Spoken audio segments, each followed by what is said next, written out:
were some items that were related to his military career. When you saw the name of a person's name on military paperwork, what did you think? Terry Kirkbride packed up his entire life, military records, family photos, memories that can never be replaced, into a trailer as he prepared to move across the country, by morning it was gone. Not lost, stolen, and soon after Jose Lazaro was found in possession of it all. His excuse: he claims he bought a veteran's entire life for just $800, let that sink in. Nearly $300,000 worth of property for less than the cost of a used laptop. The prosecution is asking for 15 years for this level of audacity. Now watch as Judge Boyd decides whether this man is a bargain hunter or a liar caught red-handed. Court is calling 2021 CR 7016, State of Texas versus Jose Lozano. Can I have the parties announced for the record for the state? Hank Wilkins for the state, Your Honor. Defense? Raymond Martinez for Mr. Lozano. And are you Mr. Lozano? All right, we are here for sentencing. A jury found you guilty. Just one moment.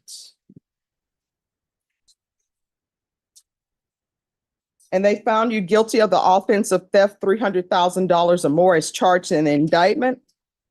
Have both parties had a chance to review the PSI report? State. We have, Your Honor. Defense. Yes, Your Honor. Any corrections or additions to the PSI report? State. No, Your Honor. Defense. No, Your Honor. All right. State, what are you requesting? Your Honor, we're asking that you sentence the defendant to 15 years in the prison. All right. And the reason? Your Honor, the defendant was convicted of a first-degree felony offense in this case. Reading the TAP evaluation, he's shown no remorse for his actions. He doesn't say this was the result of being under the influence of drugs or alcohol. His story about how he says this happens is just not credible. Doesn't jive with the evidence that we saw at trial. He says that someone offered to sell him $300 worth of items, over $300 worth of items for $600 to $800. He says his friend brought the trailer to him. The evidence that was elicited at trial indicated that a window of the truck was broken. So it's pretty clear to me that he knew these items were, the very least he knew these items were stolen. But Your Honor, what he's convicted of is theft. And I guess the other part of this, the TAP evaluation, they talked about his home life a little bit. He says he has regular contact with all his kids, but evidence elicited at the trial was he's not paying any kind of child support to Edith Serrano. That was one of the victims, you may recall, Your Honor. Or I'm sorry, one of the witnesses at the trial, Your Honor. I just want to, I know you were presided over this case, Judge, so you remember the testimony, but Terry Kirkbride and his wife are moving from California to Florida, and they lost almost everything as a result of this theft, Your Honor. But what Terry said on the stand is what really stuck with me. And what he said is the hardest part about this is that he lost things in this theft as a result of this theft, as a result of the actions of the defendant that cannot be replaced. So the hardest part of that for him were the photos that are just gone forever. The things that he inherited, the things that his wife inherited, they're gone forever. Items from his military career that are gone forever, damaged or lost. And so that's what I want to emphasize to the court. And the other part of the thing I want to emphasize to the court, Your Honor, is we're asking for this sentence to protect the community from these types of thefts. This property crime, I think, especially folks who are involved in the criminal justice system, we can get sort of jaded and think, well, nobody died, right? But these crimes are very serious, and this is the victims in this case lost nearly everything that they own. And so, Your Honor, we're asking that you protect the community from these types of crimes and sentence the defendant to 15 years in the prison. All right, defense. Judge, if the court recall from the facts of the case, I think Mr. Lozano's explanation is perfectly plausible. There was absolutely no evidence presented by the state in the trial of the case that he was present when that truck was stolen, or that he ever drove that truck, ever had contact with that truck, it was ever on his property. His suggestion that the guy brought the trailer to him to see if he wanted to buy it is consistent with somebody who did steal that property, trying to go and pawn it off on people. Him paying $600 or $800 for what was the contents is because all the valuables were already gone. All that was left was a bunch of stuff that after whoever stole it poured through it. He admitted, yes, my print is on the trailer because he showed it to me. And he wanted more money than I could afford, and so I didn't buy it. He offered me the other things that were there. The complainant specifically testified in his testimony, the things that were at Mr. Lozano's property that they recovered were of little or no value, right? If you look at the PSI report, when they go to the restitution, it says approximately $300,000. How can you approximate that when he's already been found guilty by a jury? Well, this court knows why. It's because her math was a mess. The complainant testified in the trial of the case that he agreed in writing a contractual agreement with the insurance company to settle for $240,000. The theft statute is very, very clear. It's the value of the property at the time it's stolen, not what you paid for it years before. So when you read their exhibits, and the jury obviously never did, they put no attention to the real evidence in the case. They felt bad for the complainants. I feel bad. We all do. They suffered a great loss, but they didn't prove he was the one who did it. They proved that he was a party to being in possession of some of the stolen property. That's why we had a jury charge all the way down to a state jail. That was the appropriate charge. This case is ripe and full of appeal issues, especially on the issue of the value and sufficiency of evidence. This case does not merit a day in prison. I get it. It's a big loss. But if you look at the exhibits, and I was going to bring it to you, but it's in the court's file or court board's file. USA went through an exhaustive list, and he says I spent months and I kept updating it, telling them all the things that I lost. They put the retail value, they depreciated it down to the actual cash value at the time of the loss, right?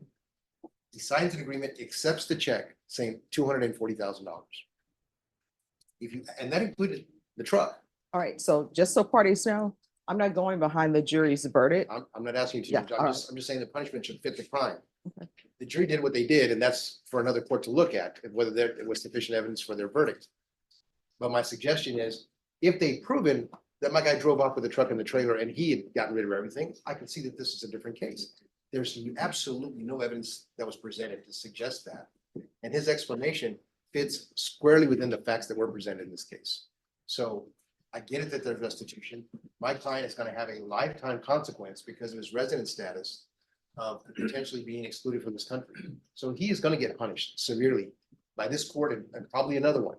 So all that being said, Judge, we'd ask the court to sentence him to a term of probation. We'll pay restitution to their number as best he can, as long as he can. But that's the appropriate sentence. If we're going to start locking up every person who goes to a flea market and those people that come into property illegally and they get it in their possession, we're going to start sending them all to prison.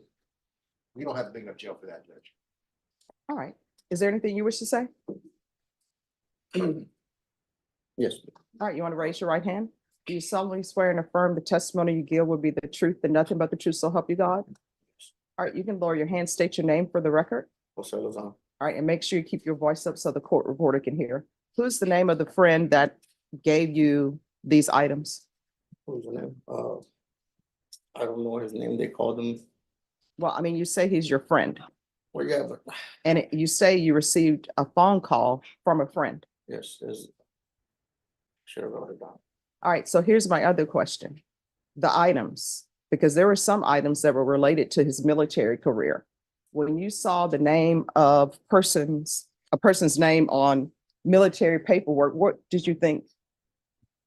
At the point already, I had the stuff in my house. I didn't know what to do with it no more. It was there. I bought it. It was in boxes when I bought it. By the time I got to open it, I saw the stuff. So how much money did you pay for this stuff? About 800, whatever was in the trailer, when I got it off, about 800 and $900. Did you look through everything before you paid 800 or 900? Boxes. So you just take a box's sight unseen, sort of like Storage Wars? Oh, yeah. All right. And so you don't know your friend's name who phoned you. According to you, it says that you were home asleep on this date and you received a phone call from a friend. They call him Chaparro, but I at the top of my head, I can't remember his name right now. I'm Okay. sorry. Oh, no problem. I just wanted that cleared up. All right, this is what the court is going to do. Court is going to sentence you to 6 years in the prison, give you credit for any time served. With regards to the amount, the court does not deal in approximations. So for the court, there is no restitution because there is nothing here to suggest a restitution amount. It just says approximately $300,000. There's nothing I can do with that.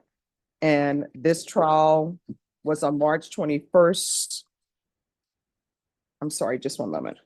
Yes, March 2024. So by that time, there should have been some amount to the court. So I'll give you credit for any time served. Is there anything else with regards to sentencing, State? Judge, is the defendant's birthday, May 1st, 1998? Is that right? You can ask him. Okay. Is that your birthday, sir? May 1st, 1998? Yeah. And Judge, would you incorporate the evidence at trial as to the value? Would that be something you'd be willing to do? No, because again, the amount that's listed in the PSI report is approximately $300,000. And then defense counsel is correct with the amount that the complainant settled for. And I know how insurance companies do sometimes. Probably The amount, yeah, the amount the insurance company settled for was $240,000. So this is where we are. If I could, just one last thing on the record. I just wanted the court to be aware, the record to be clear, that approximation comes from the complainant. The PSI officer called the complainant to ask him that number, and that was his response, Yes. even after his testimony that was presented to the court. I'm not ordering restitution unless there is some sort of deductible, which the court has not received any information on a deductible amount. So the court will sentence you to 6 years in the prison and give you credit for any time served.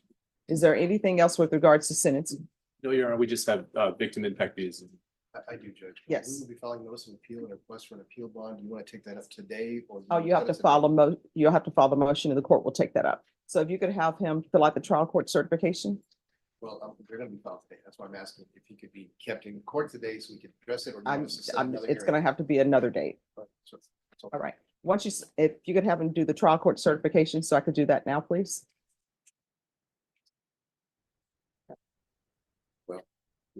Do my magic moves backwards.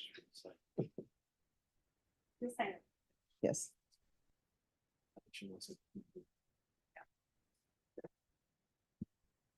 And counsel, once you file that motion, Ms. Ferguson will give you a date. Yeah, sure. All right, you said there's brief impact. Yes, ma'am. All right. Are the parties here on Lozano? If you could start your video, please. Who is going to be the person? It's Terry Kirkbride, Your Honor. All right. Mr. Kirkbride. Yes.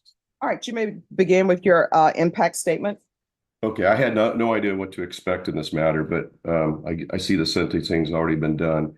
I'll just try to keep it short. I think the court's already heard most of our story, but I'll just go down the quick history. I mean, when we made our decision to move to Florida, it was to be near kids and grandkids. It was a pretty tough decision. I lived in California all my life up to that point. Sold our home, gave away pretty much all of our possessions that could be replaced, like furniture, refrigerators, that type of thing. All of our most precious items were packed up very carefully. It took us almost 3 months to get everything properly packed and wrapped. And I bought a 24-foot enclosed trailer, and that's where we packed everything in.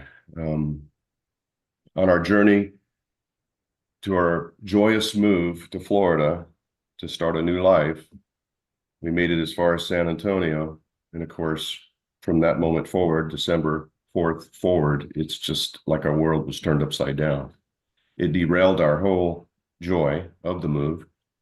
And what was supposed to be looking for a home right away turned into almost an 8-month endeavor because we were dealing with all of the aftermath of the theft. I'm a combat veteran. One of my diagnoses is PTSD. So I was already dealing with that. And then this just totally derailed me and my wife and left us kind of in this state of like, what next? As we put the pieces together, keep in mind, it was 3 years, 3 months from the time of the theft to the time of the trial. And they had some 22, 23 resets. Each one of those resets represented to us is We had to juggle our lives around the schedule of the court. We gave up family vacations, gave up visiting sick family members. We did a lot of things during those 3.5 years, 3 years, 3 months that just kept this thing going. And now we're here at the final part of the sentencing and all that. And I feel for both sides. I feel for Mr. Lozano and how this must be for him, but I also got to understand what it was like for us. These weren't just things that you go to the store and buy. This was our life. My wife is a Native American studies. She had all of her research that was in those boxes that are gone, all of my VA records, all of our photographs of our family from the past, videos of the kids, all those things that cannot be replaced, along with all my military accolades that are gone. The impact was great. And I am glad that we're finally at a point for us anyways, where we can just kind of turn the page. I think that's enough said. All right, thank you. And Deputy, you can take him into. Judge Boyd wasn't fooled for a second. The smoke and mirrors defense collapsed fast. The imaginary friend story? Rejected. The idea that holding a veteran's life history was an innocent mistake? Denied. The result? 6 years in a Texas prison. While the defense begged for leniency, Judge Boyd delivered accountability. Lozano thought he could outsmart the system. Today the system answered back. Now the question is yours. The victims lost almost everything they owned, including memories they'll never get back. Jose Lozano got 6 years. Was that justice served, or did he get off too easy for destroying a family's future? Drop your thoughts in the comments below.